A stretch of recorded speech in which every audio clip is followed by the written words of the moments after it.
사실 이재명 대표 관련된 수사와 재판 과정을 쭉 보면은 와 검찰에 대해서 얼마나 더 촘촘한 견제와 감시가 네, 필요한가. 맞습니다. 그리고 이제 국민의 대표가 어떻게 좀 해야 될까. 법으로 어떻게 또 규정을 만들어야 될까 이런 생각을 많이 하게 되는 것 같아요. 국민이 예. 수사로서 당할 수 있는 모든 인권 침해는 지금 이재명 대표가 오롯이 받고 있지 않나 그런 생각입니다. 예. 근데 그렇게 받으시면서도 꿋꿋하게 그러니까. 당 대표직을 이렇게 잘 유지하시는 거 보면 저는 한편으로는 아 정말 대단하시다. 네.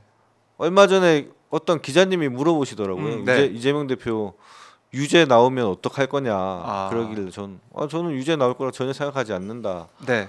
그러니까 편한 자리에서 물어보더라고요. 그래서 그래도 혹시나 유죄 나오시면 어떨 거라고 생각되냐라고 하시길래 저는 그렇게 답했어요. 아 김대중 대통령도 사형 선고 받고 대통령 하셨다. 저는 뭐 그게 크게 중요한 부분이라고 우리 역사 속에서 중요한 문제라고 생각하지 않는다.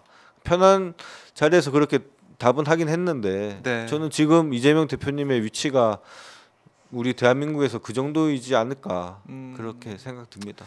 그래요. 그러니까 요즘에 법정연금이라는 말이 나올 정도로 계속 재판을 받으러 일주일에 뭐 거의 뭐 3-4번 계속 재판을 받고 있는 거 아닙니까 지금? 네, 지금 거의 3-4번 받고 계시죠. 근데 쌍방울 건까지 대북 송금 건까지 이건 수원에서 받아야 돼요. 네, 수원에서 진행되면 거의 일주일 내내 재판이 진행될 수도 있는 상황인데 저는 과연 사법부가 그렇게까지 타락을 했을까 좀 안타까운 생각이고 수원 사건은 저는 개인적인 희망으로는 일주일 내내 재판을 받는 방식으로는 안 갔으면 하는 생각입니다.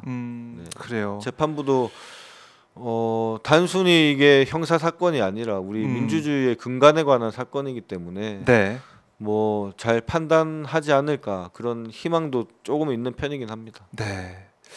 그리고 아까 쌍방울 말씀하셨지만 관련해서 이거 한번 여쭤볼게요. 어제 신명섭 전 경기도 평화협력국장 재판에 증인으로 나온 안부수 아태평화교류협회장이 법정을 나오면서 이 국제대회 필리핀에 있었던 그 국제대회에서 자신이 리오남을 못 본 건 맞다 이렇게 얘기하면서도 못 봤는데 왔을 수는 있다 이렇게 얘기를 하더라고요. 이거 어떻게 해석해야 됩니까? 일단은 본인도 안 온 거는 명백히 아는데 검찰이 하도 저렇게 압박하고 있으니까 왔을 수도 있다. 이렇게 이런 줄타기를 하지 않았을까 싶습니다. 본인 그렇죠, 검사가 어떤 또 본인의 치부를 들고 어떤 약점을 들고 있겠습니까?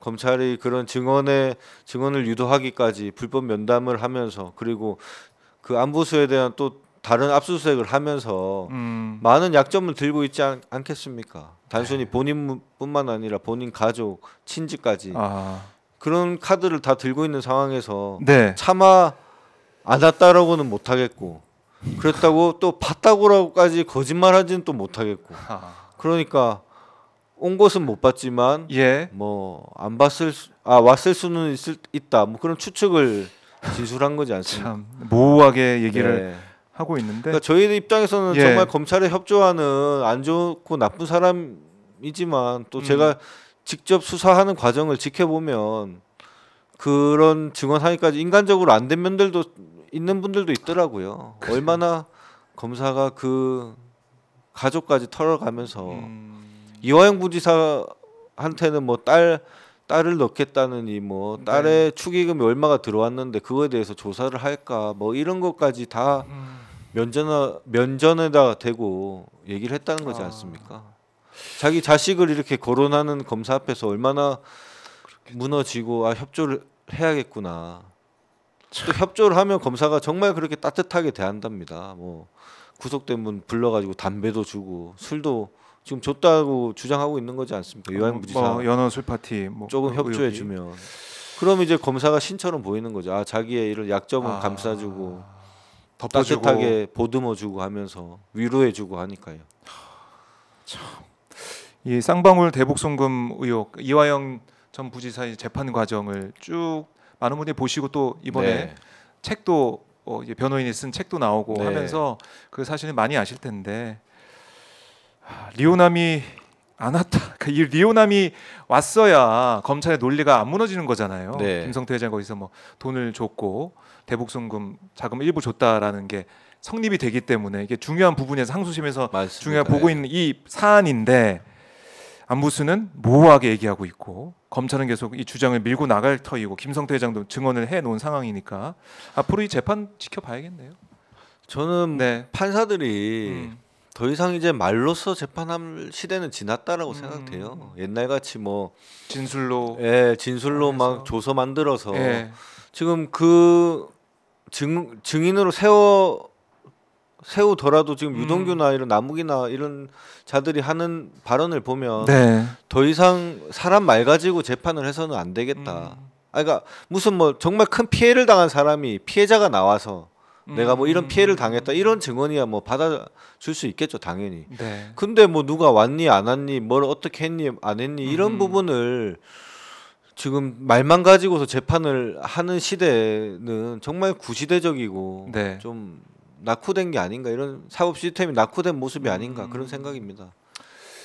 이것도 이제 바꿔야 될 문제 같고 사실 이제 대북송금 이건 쌍방울권도 맨 처음에 변호사비 대납으로 하다가 김성태 회장이 들어온 다음에 바뀌어가지고 대북송금으로 이게 와 있는데 보면 구도가 거의 뭐 똑같아요. 뭐 김성태 회장을 약간 뭐 대장동에서 남욱처럼 어떤 업자처럼 이렇게 해서 업자에 청탁받고 대장동에서는 유동규가 이제 나와서 유동규가 처음에 부인하다가 이제 본인들 처가 문제는 아니면 자기가 돈 더 받은 부분을 좀 지금 봐주고 있거든요. 35억을 남욱한테 추가로 받았는데 거기에 대해서는 기소를 안 하고 이런 걸 봐주면서 이제 유동규의 진술을 이끌어냈고 근데 쌍방울에서는 이제 그 역할을 이화영 부지사가 하기를 바라고 이제 검찰이 했는데 이화영 부지사는 그 사모님도 좀 적극적으로 노력하셨고 부지사께서도 양심의 가책으로 인해서 그런 식으로 이제 안 넘어간 거죠. 그렇게 하다 보니까 그 단계에서 막혔고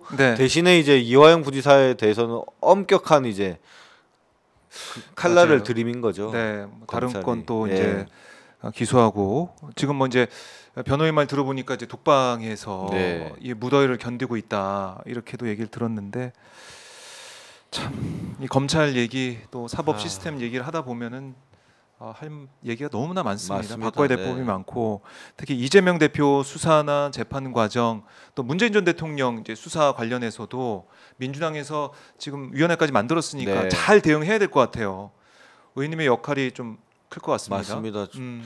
오히려 윤석열 대통령으로 인해서 우리 민주당이 더 단합하고 단결되는 게 아닌가 싶습니다. 뭐 정치적인 어떤 뭐 과거에 어땠는지 정책의 유불 당 내에서의 정치 구도를 떠나서 지금 이 문제는 우리 민주당이 똘똘 뭉쳐가지고 지금 윤석열 정권의 이 검찰 독재에 대항해서 그렇게 싸워 나가야 될 문제라고 생각되고요. 단순히 이거는 문재인 대통령 개인에 대한 수사라고 볼 수는 없고 지금 우리 민주당이 갖고 온 이 역사를 훼손하는 거다. 그런 거기 때문에 저 역시도 문재인 대통령 수사에 대해서 철저히 검증하고 잘못된 점을 지적하고 하도록 하겠습니다. 네, 알겠습니다. 좀 시간이 다 돼가지고 좀 보내드려야 될 것 같은데 나오시니까 좋으시죠? 아주 좋습니다. 추석 연휴 지나고 다시 한번 모셔서 위원회 활동 또 의정 활동 또 추석 민심까지 한번 들어보는 시간을 마련하도록 하겠습니다. 알겠습니다. 끝으로 가시기 전에 오마이TV 시청자분들께 하실 말씀 하고 싶은 말씀 해주십시오. 지금 참 어려운 시기고 어려운 시대입니다. 그렇지만 아무리 밤이 길어도 밤이 어두울수록 더 그 해는 더 밝게 뜨는 법이기 때문에 잘 좀 견디시고 또 다가오는 한가위 명절 그래도 친지들과 좀 따뜻한 명절 되시기를 바라겠습니다. 건강하십시오. 감사합니다.